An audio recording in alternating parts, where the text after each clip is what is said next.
Hello and welcome.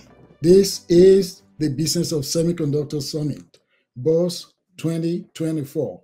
Our guest today is somebody who has a great deal of experience in both semiconductor manufacturing, a long-time executive of the industry, and also somebody that we enjoy very much his view on this subject of supply chain. Before we get started, a few tips. If you have a question for our guest, please click the Q&A button on the right in the upper right-hand corner of your screen and type your question into the box. We will take as many of these questions as we can. If you also have any technical difficulties, please let us know. Just click on the chat button, type it in there. We have several administrative folks who are waiting in the wings to support you. Now, all our presentations on BOSS 2024 are being recorded. They will be available after the live session, so you can also come back and listen to all of these things again. So welcome to Semiconductor Business Cycle, lessons from what our guest calls the super cycle. In this session, it is really, truly an honor and a privilege to have Ganesh Moorthy, President and CEO at Microchip Technology, here with us. He will be discussing the last business semiconductor cycle, and he will also be providing some insight into how what this means for the industry, what lessons we can learn from it. And so we're going to get off very soon. Now, I want to also bring on board my colleague and partner, Ojo-Yoshida, Editor-in-Chief of the Ojo-Yoshida report. Junko, it's a pleasure to have you here. My name is Bolaji Ojo, publisher and managing director of the Ojo-Yoshida report. Ganesh, it's a pleasure always to have you. And I'm going to start this discussion at a very, very high level. I just used your phrase. I used your word, rather, super cycle. What we went through a couple of years back. You called it during a previous discussion we had, you called it a super cycle. Can you help us understand the difference between what a super cycle is and any other types of cycles that we have in this industry? Sure. So firstly, thank you, Bolaji and Junko. It's very nice to talk to you guys and be a part of this project for what you're going to be doing. To go back to the super cycle and the way we think about it, this is a cycle whose magnitude and length has been substantially higher and longer than what we have seen in the normal semiconductor cycle. To put it in perspective, we as a company experienced 2 back-to-back years of over 25 or close to 25% growth, cumulatively almost 55% over 2 years. That's unheard of in terms of what happens normally in this industry. Other than maybe in some very narrow segments, maybe that's experiencing that kind of growth. Ours is a very broad-based business. We also had, I think, like 11 or 12 quarters in a row of continuous sequential growth. Again, in a cyclical industry, it really does not go that long with that level of intensity in it. Now we're on the other side, where the depth and length of the down cycle is also much more than what we have seen in any previous cycle. So on both sides of the cycle, we saw much higher highs, much lower lows, and much longer time that it took. And that's why it's a super cycle. How disruptive was this? And I ask because you have to do certain levels of planning. In this industry, visibility, from what a lot of people have said, if you have 90 days of good visibility, you're happy. If you have 180 days, you're one of the lucky few. So if you've had these kind of variations in the normality of the cycles, what kind of disruptions did it have on operations in general, both at Microchip and across the industry? Yeah, no, it's been very painful on both sides because the industry plans for a certain growth level. That's kind of if you take a long-term trend, and if you over plan, then you end up with excess capacity that goes unabsorbed, right, and results in companies eating that on their profit and loss statement. If you under plan, then you have demand that is, essentially goes unfulfilled and painful things. So we were coming out of in fact, the roots of what happened this cycle began as early as the second half of 2018, when the tariffs began to be implemented against China. Effectively, it created some headwind, and then the tariffs continued into 2019. And 2019 was a down year for the semiconductor industry. And for most people, it resulted in lower revenue, higher inventory, and therefore not necessarily considering 20, 21, 22, 23, ahead of them as a high growth area to plan for. As we went through, and then we had a couple of shocks that were in the system. One that is well known, which is COVID. COVID brought shocks into the system, first on the supply chain, then into the demand cycle, and then what it did in terms of preference of who was buying what. So that was a pretty significant shock into the system that reverberated through much of 2020, and then its effects lingered on into 21 and 22. The other shock into the system, less so, but still a piece of the puzzle, is this need for export control, constraints on what was shippable to whom, under what conditions, Right. Customers starting to look for supply that had a more resilience, not for natural disasters alone, but even for geopolitical reasons and where it went into. So that added a few more complexities into it. But when you take all that together, you and I and others, as we went through COVID, began to shift our buying patterns. We couldn't buy services. We couldn't go eat at restaurants. We couldn't travel. And so we bought things for the home because we were stuck at home. And we filled up first to make sure our workplace, our home, the work at home was as productive as the work in the office. Then we needed things to entertain ourselves. Then we needed things which, we could be in a car and drive to places. So it just drove all kinds of, and that drove infrastructure as well that went into it. And that began the super cycle that created significant demand growth. And as time went on, most people thought, this has got to come to an end. This is crazy at some point. But it didn't. And it just kept growing and growing and growing. And then customers, in many cases, began to bake it into saying, well, this is the new normal. We're going to grow like this, and we got to start planning. And it feeds on itself. And if you're familiar with the bullwhip effect, effectively, that's what we had, was a bullwhip effect of everybody in the chain starting to assume that they needed much more growth, and therefore much more capacity from the supply chain. And that's what drove that first 12 quarters or so of substantial growth. And of course, as we have seen in other cycles, even in other industries, the bullwhip effect, when it unwinds, can be quite painful as well, because it distorts the demand. In this case, the demand was significantly distorted from what consumption was taking place at. And now we're on the unwinding part of that over the last 4 or 5 quarters of time. And maybe the famous parallel that everybody will remember is, we had a great toilet paper shortage in 2020.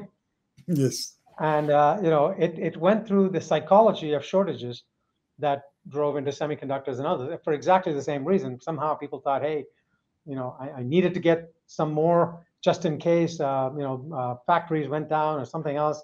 And it created an artificial crisis for about 6 months of time. In the case of semiconductors, there was some true growth, but there was also people who were just buying just in case, and buying because they were not sure one source would have it, buying from multiple sources. And that's all what drove a super cycle, which now in retrospect you can see was not all consumption driven. And so we're going through the hangover effect of what was bought but not consumed in that cycle. Within, I don't know, Joko, did you want to jump in? Okay, so within microchip itself, I mean, this like you said, you have this flip.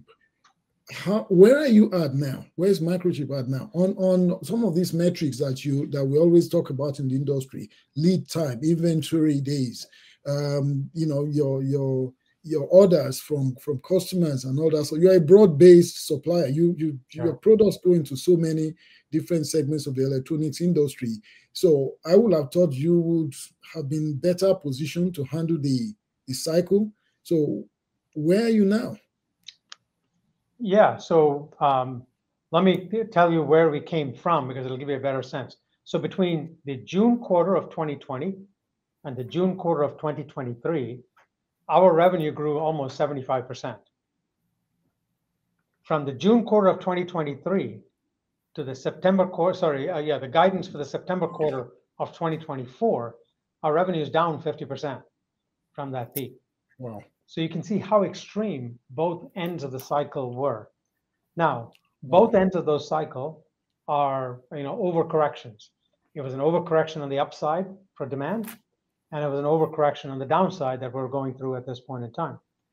Now, as you go through it, we did many, many things to try to tamp down demand at a time when, it seemed incredible. And as much as we did not support requests for more product to be shipped, we still shipped more than what was needed in retrospect. So even in those quarters when we were shipping record quarters, the amount of demand in excess of what we shipped that people were asking for was substantially higher than what we actually shipped. So I think that's where the psychology of the shortages played out. People were building products in many cases that had high value. They didn't want a semiconductor component that was maybe less than 1% of the value of their BOM to be limiting these high value products. Think of cars, industrial equipment, medical equipment, semiconductor equipment, etc. And so people all bought more than they needed, or bought from multiple sources, placed orders with multiple sources, thinking that not everybody would come through. And as long as supply was constrained, they couldn't get everything they wanted. And so they were asking for more, but getting less. But there comes a tipping point as supply begins to catch up, where now you receive more than you had expected. And before you know it, you got a flood. And that's true even for us, from our suppliers. You receive a flood, and now you really don't need 3 people shipping you product. You only needed it from 1 of the 3 or 2 of the 3. And that's what drives the excess inventory. And then it corrects from there as people want to cancel, push out, do various other things that go with it. But this is really not the problem specific to Microchip. What you're talking about really industry-wide challenges, correct? Yeah. So I think we probably have had a more sharp up and down cycle. If I look at the area under the curve represented by revenue indexed to pre-COVID, right? We're all about the same. Some saw it earlier, some saw it later, some saw it sharper, some saw it shallower in what they did and where we went. But the general nature of the cycle is pretty common to all of us. Now, we probably had some things which created, more of an impulse function for what we did. We tried to restrict demand by trying to tell people, well, hey, if you really want all that demand, then put your money where your mouth is and make it non-cancelable. Yeah. It sounded like a great idea, and it worked for a long time until things changed and people said, hey, I really don't need it. And because, as much as it is non-cancelable, at the end of the day, if a customer doesn't want it, you're going to have to deal with it. And so we ended up with having to deal with it. Customers placed orders in good, conscience. They thought they were doing the right thing, but the actual demand really wasn't as strong as it was. And then what distorted the demand signal for everybody is when lead times get to be very long, right? And we typically run under 8 weeks. When we were at 52 weeks, sometimes longer than that, right? That absolutely distorts the demand signal because nobody knows where the demand is going to be in 52 weeks. In the middle of all this, interest rates went up. As interest rates went up, the whole shape of the demand curve began to change. The affordability of inventory began to change. And so I consider long lead times to be an evil in this process. Now, you can't always control lead times because lead times are an output of a system that is designed for a certain demand and a certain supply. And because the capital intensity and the time it takes to bring on capacity is longer, if you get significant changes in demand in excess of the long-term planning for capacity, then you solve the equation on lead time. That's what happened. Lead time went out. And the farther it went out, It almost was a feeding frenzy because people said, "Oh my God, lead time is 26 weeks. I better place more orders." Lead time goes out further to 39 weeks. Let me place even more orders. So it got into this feedback loop. It was just a positive feedback loop that just sent it out of control in terms of amount of booking.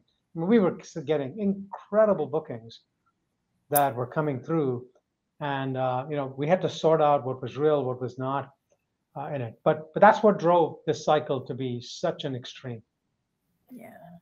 What's the anecdote here? I mean, what's the antidote here? And this is an old story for this industry. You go through this cycle, and then each time we hear, well, we've taken steps. There are supply chain management application software that we're going to use to have these. We're going to talk better with the customers and suppliers. We're going to have greater visibility. We're going to trust each other more. We're going to open our books so that our suppliers see the orders that's coming in. And then we repeat the same headache again.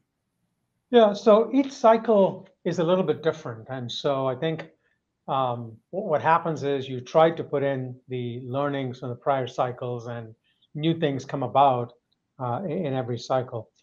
I don't know if this is a cycle that you can break. You can try and contain in some ways, because the roots are, because it's a capital intensive industry, we need to have some assumption of growth from which we make our investments, whether it is us as an IDM or a foundry who is supplying, providing us or anyone else. Everybody has an expensive decision to make. And you then have to pick a number that you think is reasonable based on your customer forecast, your understanding, right? And a number that is in the high single digits is often where people, and we know we're never going to be precise. And you need to create a capacity which has a little bit of a buffer that allows you to grow into a normal growth rate.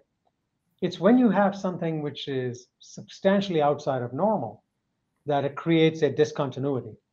Now, the problems kind of start to compound because lead time begins to stretch out. As what did we do in the last cycle? Right? First thing is we had inventory in 2019. And as we went into 2020 and 2021, we serviced the demand first by draining inventory. And all of us will naturally try to not rush to add capacity. We're trying to determine how real is this demand and how sustainable is it. And so in the initial phases, you drain inventory. If your factories are underutilized, as ours were at that time, you begin to increase the utilization, which is you add the people and you put the equipment that you already have to work. And then in a final stage, you look at saying, do I add more capacity or fixed cost, basically in what we needed to go do. So that process creates a tension in the, at what level do you bring capacity and how intense is the demand supply discontinuity.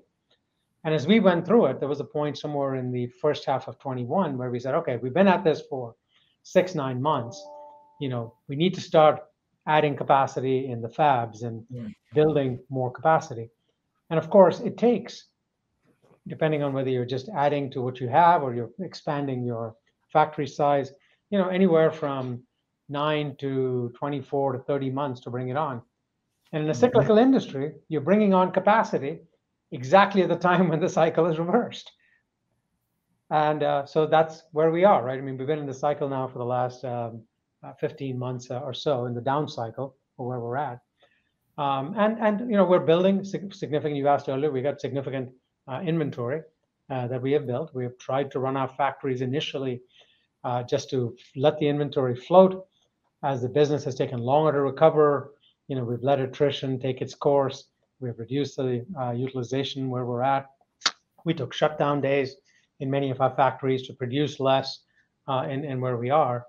And we're getting to the other side. And what will happen is, because there's an overcorrection on the downside, people will get, our customers and all that will get overconfident about, today our lead times are 4 to 8 weeks. And, we will, if there's an order, we'll scramble to service it, and even less if need be. But there will come a point where demand, visibility gets better. Today, visibility is very poor. Orders will start to increase because the orders have to get back to consumption. And that starts the cycle over again. And again, we'll attempt to try to find what the real consumption is. But I think people have been trying since ages to see, is there a way to think? Because the one thing we cannot change is what is the real consumption. And the one thing all of us respond to is what are customers trying to do? It's very hard when a CEO calls and says, hey, my business is in trouble. I have all this demand. It's real demand. I'm representing to you, it's real demand. Others may be giving you false demand, but I'm giving you real demand. Please help me so that, my business doesn't get lost and where it's at. And those were many, many, many, many calls that I had. And of course, it's not that they were misrepresenting, it's that they were reading the tea leaves the best they could. And so they were giving us demand signals that were vastly higher than what the real demand signals were. That is a very difficult business to be in. I mean, it's there's always this human factor, psychology that is really hard to to dissect or to digest, I guess. But let me ask you this: if you have to write a story or a book about super cycle, what are the 3 pointers you will include as lessons that are learned? I think item 1 is we need a way by which we need to be more perceptive about the demand signals we're getting. Now, there are better tools, right? So we are also looking, for example, now in terms of lessons learned as to can we use, because to me, trying to discern demand signals is a pattern recognition problem. And we are trying to say, all right, how can, and AI and machine learning is a pattern recognition tool. And we are looking at, well, how would we apply that? And if we could go back to when we see demand signals coming that are abnormal, that are from multiple places that together look thing on it. So we have to see how can we use tools to allow us to better discern demand signals that just don't make sense, and then confront that through data with customers. So certainly that's one of the things we'd have. I think we need to do education, and we have that lead times are different from cycle times. So a lot of people saw 4 to 8 weeks lead time, meaning that it was like semiconductor supply is like the tap in your home. You turn the tap one way and water comes out, and you turn the tap the other way and the water stops. And as long as there is inventory and normal thing, when you go to an abnormal demand scenario, it doesn't. And so we did a lot of education of that, because people want to know, how could you get your lead times to be this high? How could you not foresee what was going on? But I think I had hoped that between procurement executives and other senior executives, this learning would allow them to also be more thoughtful about how they plan for their supply chain planning. And I always knew that you have some degree of loss of knowledge that takes place, but really the halftime of or the half-life of that learning, I thought would be about a couple of years, meaning people would forget half of it in a half. It's been more like 6 to 9 months. They've forgotten it. And people are back to saying, hey, I don't need to provide visibility. I don't need to carry inventory. I'm just going to think it's the industry's problem for where it's at. There are a few who are quite thoughtful, but that continues to be one we're trying to teach. I wrote a letter to all of our customers in April of this year, reminding them that we're in a cyclical industry, reminding them what happened in the last cycle and how their actions can, either contribute to or prevent where the next cycle would be. But it's hard, and I get it, because there are financial pressures customers have. They have CFOs to deal with who are looking at inventory, looking at their business. Cost of money has been higher. So, but certainly, anything which can kind of temper the downside, the upside, and temper the downside helps in terms of where we're going. And the final thing is, where possible, with some of the customers we have, and with our suppliers too, we said, can we co-invest in taking risk, right? So trying to build capacity that is above a normal trend line is an expensive proposition. We know that for our supply chain. Our customers know that. And so one of the tests we put people through is to say, just as if I want my supply chain to go build additional capacity to build whatever it is, packages, testers, substrates, et cetera, what am I willing to do to stand behind them? And same thing with our customers as well. We've tried some of that, and it has been more successful with those players who can see more of their longer term demand and where it's going to be. But at least that has a proposition that it begins to put some shared risks and shared rewards for where it's going to be.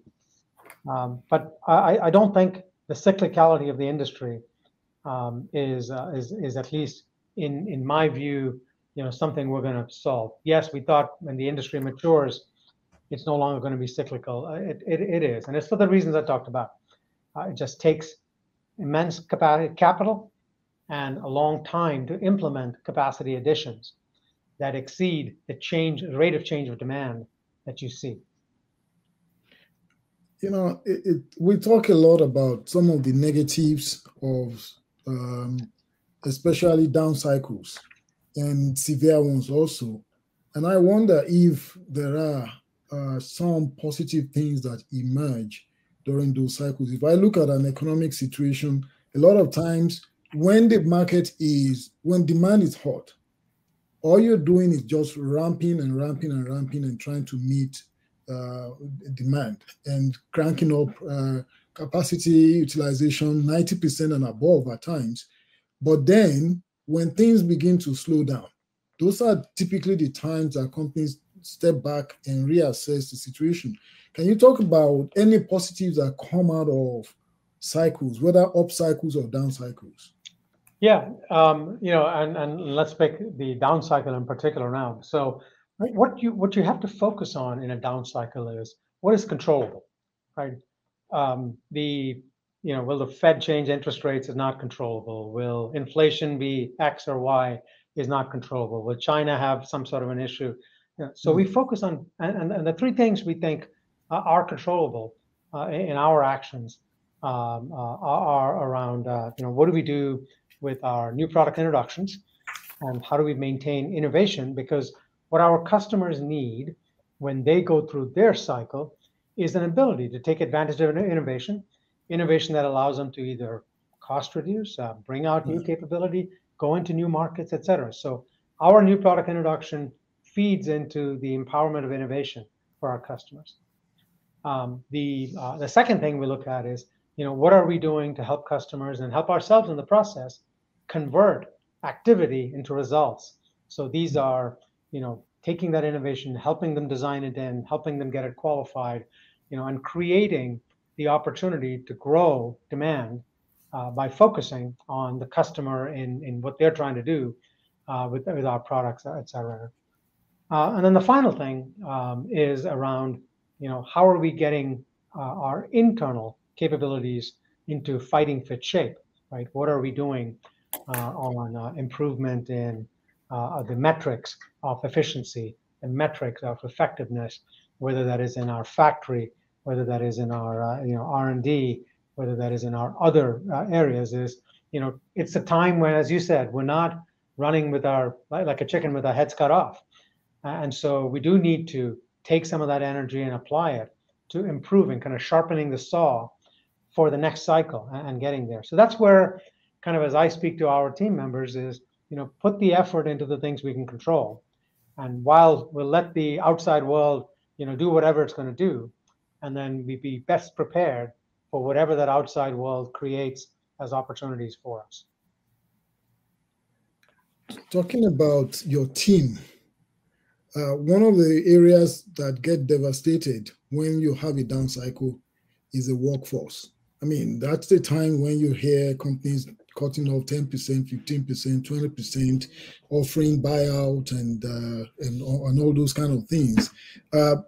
Microchip has a different approach to some of these. I'm not saying that your approach is the best. Maybe it works best for you, but I like to kind of have you talk about the Microchip strategy for managing a workforce through a down cycle and the underpinning of your way of handling it. No, excellent. And it begins with how do we handle things in the upcycle, because it affects very much what happens in the down cycle. So in an upcycle, we are much more measured in terms of what we do with the rate of hiring that we have, how much capacity and capital we're putting into place, because we know that most mistakes for companies are made in an upcycle. In an upcycle, you're euphoric. You think this is going to just go forever. You begin to say, well, we got all this capability. Let's go hire people indiscriminately. Let's just spend money on various things in it. And so we're very, very judicious, even in an upcycle. Not that we don't, because we can only, we can invest in an upcycle, but to be thoughtful about that. And even in the case of people, one of the things we do is, we have a variable compensation scheme, which allows people to have much higher variable compensation upside when business is very strong, allowing them to participate in that. Now, what that allows us to do is when we go into the down cycle, we haven't hired people to a level of revenue that suggests that we could hire so many, we're at a lower level than that, so we're not facing that pressure. We can unwind some of the variable compensation so that people begin to see lower bonuses, et cetera. And that's kind of an automatic cushion that allows us on the, it's counter-cyclical for what it does.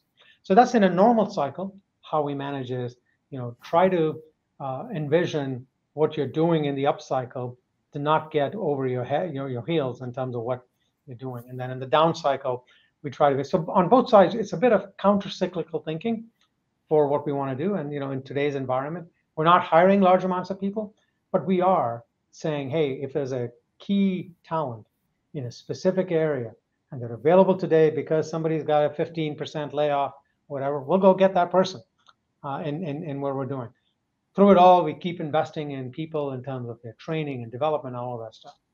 Now, when we get to an extraordinary down cycle, as we are in today, we are faced with a revenue decline, 50% of where we're at. Now, we know it's transitory, it's not a permanent change, but man, is it painful as we go through it.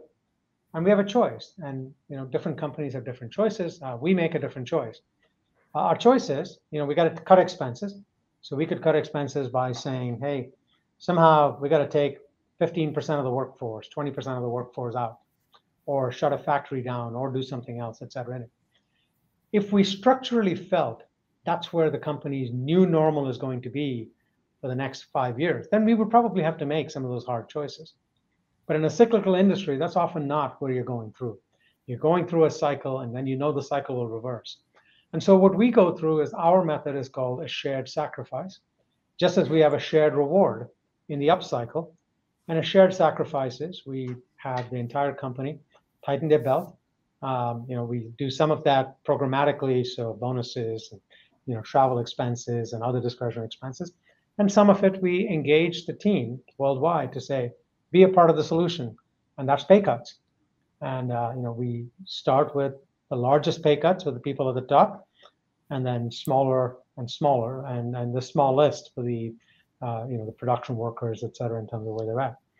And it has allowed us, and we have tried this multiple times, it has allowed us to weather the storm, and in 9 months, recognize that had we done get 15% of the people out or 20% of the people out, we'd have just been back into major league hiring for these people and where we're done. So it has allowed the team to stay intact. Now, not 100% of the people necessarily think that's the right way, but a vast, vast majority of them look at it and say, yep, that's a far better way to do it. And it actually engages people in saying, I want to be part of the solution. So much so that we have had hundreds of people at Microchip who volunteer for a pay cut higher than what we asked them to go do. Right? So an average pay cut that we've gone through is 10%. And we've had somewhere in the order like 600 people across the company who've said, hey, I want to do more than that. And they come up with whatever they can afford, right? And we don't ask them, we don't force people to go to do that. But I think they see a responsibility that they have, and they see how that contribution helps to make an investment in Microchip's future, and therefore in their future as well. And that all comes from culture, and culture is a long-term process of how do you build and foster people's view of who they are, how they're a part of this enterprise, and looking at not just themselves, but to look at the greater good of the entire team and the entire enterprise. That is a unique MO, really the core of the microchip as far as we understand. We have a couple of questions from the audience, so Sure. let me go through some of them, okay? One is, I'm not quite sure what this question is, but let me read this. Does this industry troubled times present a financially solid company like Microchip with some opportunistic M&A? If so, what is the product line? I guess the person is trying to ask that there's would this present an opportunity for M&A? It's a good question. It's a common question I get both internally and externally as well.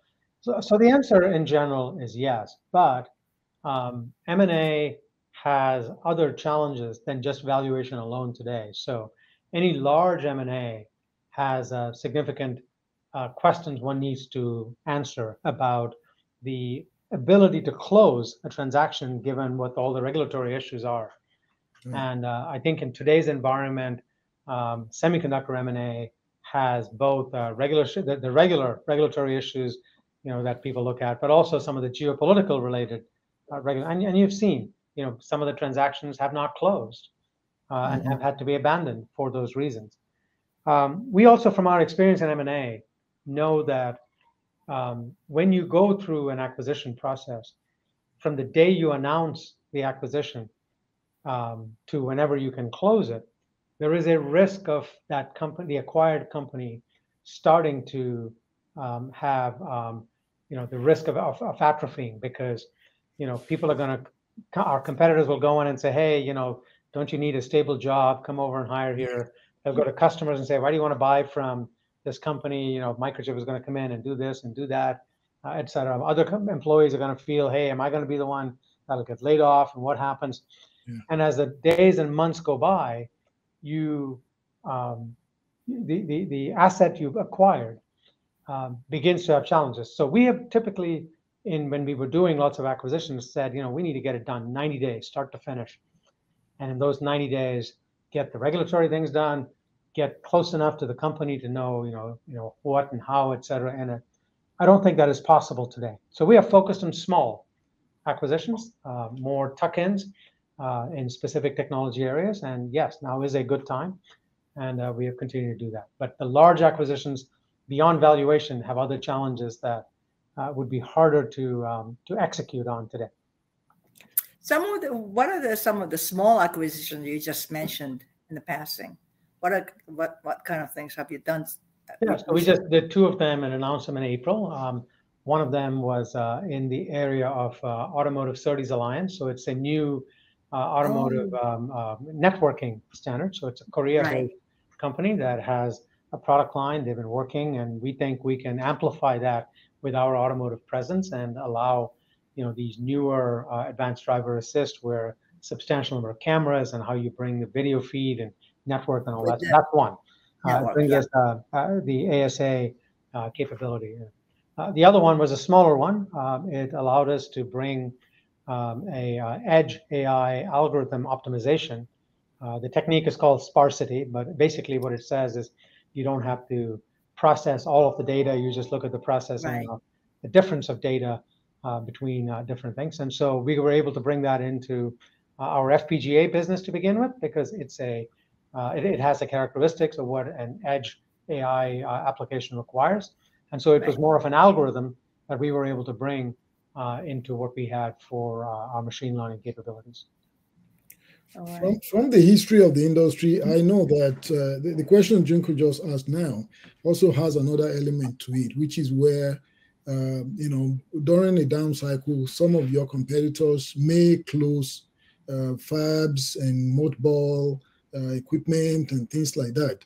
That's kind of the time of season when a financially strong company goes out and makes those kind of acquisitions that are not necessarily product related, but more related to making sure that you have the capacity for expansion when the market turns around?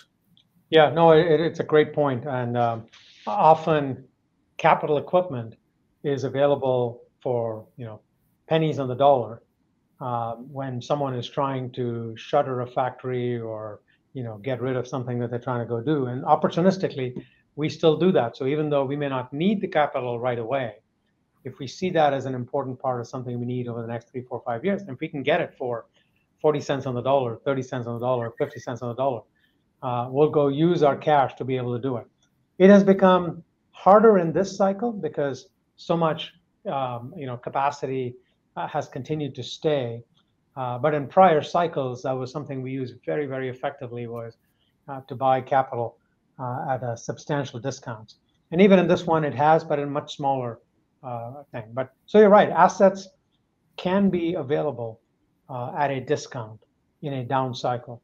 And we do see even today, there are factories not being completely, some are being shut down, but they're really old factories. And some of the process and other technologies being end of life because someone says, hey, I really don't want to be in that business. Yeah, that's interesting. All right. Speaking of capacity, there's another question from the audience. With your investments in Oregon, I think it's 880 million, and Colorado, also 800 million, to increase production capacities, how do you see that additional capacity being utilized when it comes online? That's the first question. And I'll read the next question later. Yeah. So, a lot of that investment was not a instantaneous investment. It was an investment over time.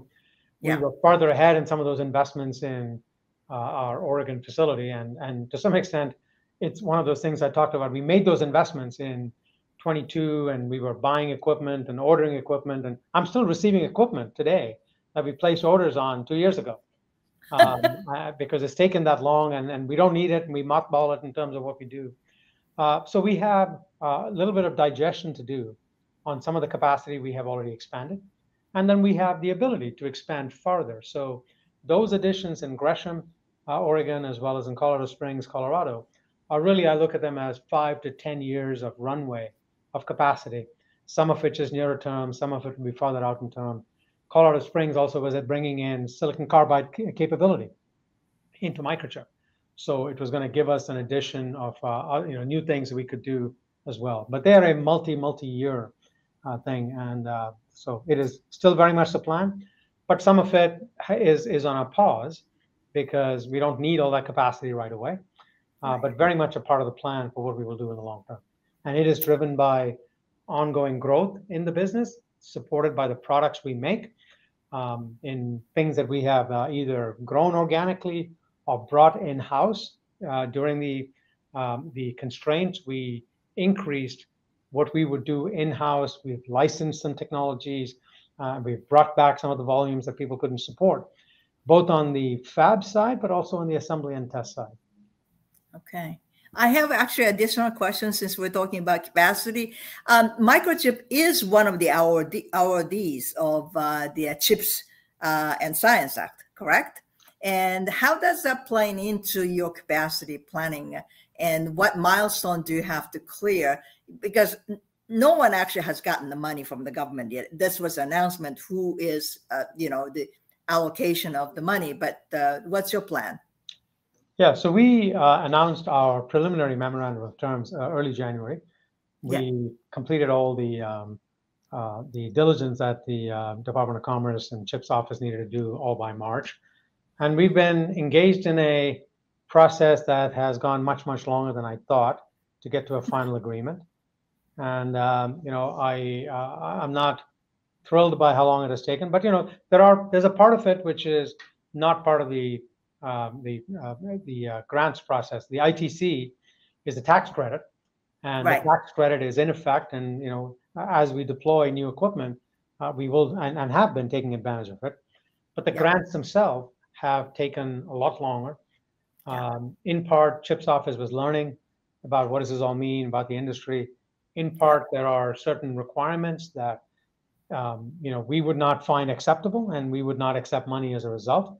And not just us. I think there are many others who would be in the same boat. And that was discussion and thing we were at. And we remain optimistic that we can try and work these things out, but it has taken longer, and we'll persist for as long as it makes sense, and it looks like there's a way to get to an answer.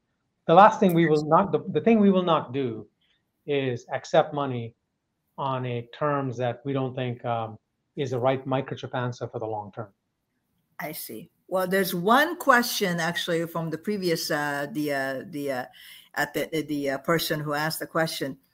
Does China investments in fabs for mixed signal and power semiconductors, does that concern you, Ganesh? Yeah, it does, and I think there is a lot of money that has pivoted away from leading edge to trailing edge. Trailing edge being anything which is, I would say, 28 nanometer and larger in size, maybe even 22 nanometer and larger in size. And so the export control regime that has been applied to constrain leading edge capabilities and investment has led to some of that shifting off to being things. So there is a lot of trailing edge capacity coming online in China. Now, capacity alone doesn't determine competitiveness. You need capacity, you need products, you need the definition of those products, you need the whole capability that goes with it. But there are smart companies in China and they're at. So I think China competition is something that has always been there and is getting a farther lift from the level of investment that is taking place there. But it's not only there, right? I mean, I think in general, this drive, and I talked about this at the beginning as the second shock force in this thing, is this drive towards the world looking at things by boundaries of regions or countries, I believe is fundamentally bad for the industry, right? So the moment you say, hey, I got to have China capacity for China, US capacity for US, European capacity for Europe, the basic underpinnings of competitiveness for the industry start to get eroded, because we built an industry over 35, 40 years of time where there was relative strengths that people brought in, and when we combined the strength, we created a absolutely competitive powerhouse of an industry. Now we have, Chinese customers who are asking me, hey, how are you going to build product for me that is only built in China? And I got US and European customers saying, how are you going to build product for me that is not, built in China and Taiwan?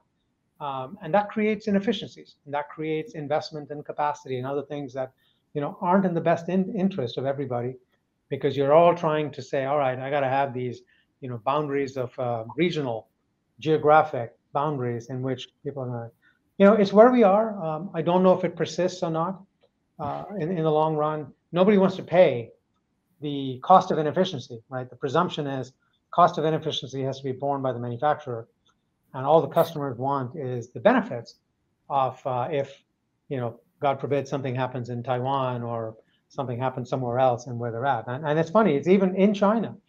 Chinese customers don't look at Taiwan supply as reliable supply for them. It has to be territorially inside China. I scratch my head and I say, okay, that is what is happening. It unfortunately means there will be capacity that is not efficient. And I think for the industry, it's just an issue we have to deal with and work with, despite the inefficiency that it creates. That's another hallmark of the supply chain cycle that we were talking about. Ganesh, we are almost out of time, or we're out of time, but I wanted you to wrap up by just talking about what you would consider best practices. Just a few items, best practices for managing down cycles and up cycles to close. I think if I were to think of two things, one is, there needs to be an element of counter-cyclicality in management teams' thought process. And by that, what I mean is you have to think through a cycle, and you can't be rushing to do all the things for the upcycle and the upcycle, and rushing to do all the things for the down cycle and the down cycle. You need to be in the middle of an upcycle, thinking about what are you doing to prepare for that down cycle. And you need to, in the middle of a down cycle, be preparing for what do you need to be prepared for in the upcycle. And that is, if you want to use like a metaphor, a sports metaphor, it is, and if I were to use ice hockey as an example, it is you need to skate to where the puck is going rather than where the puck is. And a lot of that is what management teams need to do, is to look ahead and say, yes, this feels super frothy, but I'm not going to make that next investment. I'm not going to, or on the downside, I'm not going to cut so deep that I'm not going to be positioned. So both those are, well, that's the first element, is, think countercyclically and think through the cycle to the extent possible. And I know it's hard because the forces from investors and boards and customers and all that are huge forces to deal with, but only the senior management teams are going to be in a position to think of it. The only other thing I would say is take solace in the fact that cycles end. That's why we're in a cyclical industry. As painful as it felt when you were being yelled at by customers and you couldn't tell when you were ever going to be able to solve shortages, it ended. And as painful as it is today, when you're at the bottom of the cycle saying, my God, when are we going to get out of this hole? I know it will end. And you got to have some historical perspective that you take solace in the fact that it is cyclical. It will end. You just can't see it right away. So those will be my two things. Thank you so much, Ganesh. This one, we don't want it to end, but because our time is up, this is going to have to end there. I want to thank you, Ganesh, and thank Microchip also for making you available. This has been an interesting look that goes beyond your company to look at the semiconductor business cycles, the challenges. We thank you very much. Now, remember to visit microchip.com, Microchip's booth in the Tech Vision Pavilion. There are a lot of assets, additional videos, white papers, and other assets that you can download there to learn much more about Microchip and everything that the company is involved in. Thank you so much, Ganesh. We appreciate your presence here. Thank you. No, I greatly appreciate the opportunity. You guys have been great. The weekly summaries you put out are very, very useful. And as I sent you a note, Balaji, about a few days ago on it, there's very insightful articles. And so for your audience, I think this is as much, benefit for them in terms of what you're doing and putting things together. So thank you too. Thank you. Thank you. All right. Thanks, Junko. See you later. Thanks, Balaji. See you later. Bye. All right. Bye now.